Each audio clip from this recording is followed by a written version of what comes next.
Halika't ikutin natin ang Antipolo, ang kanilang Christmas display dito sa harapan ng simbahan. Nandun o Island Antipolo dito.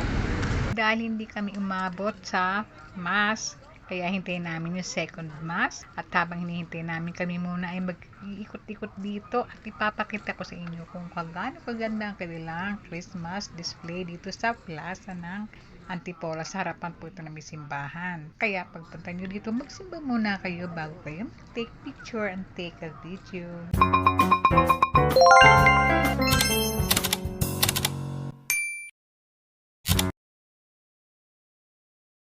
Napaka-colorful po, ang ganda.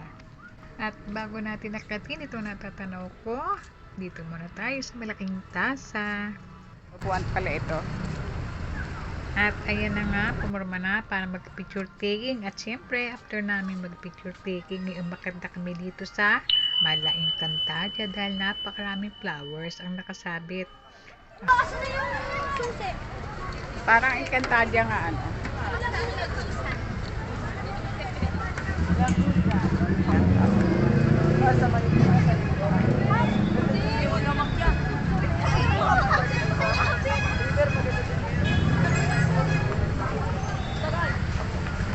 Dinig naman namin dito sa taas yung flow ng Mass, kaya kapag alam namin malapit na yung closing song, pupunta na kami.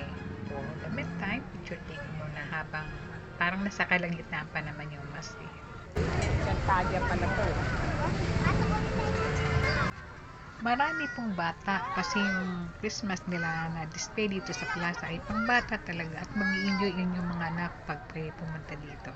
So, simba muna po kayo bago tayo mamasyal dito sa Antipolo.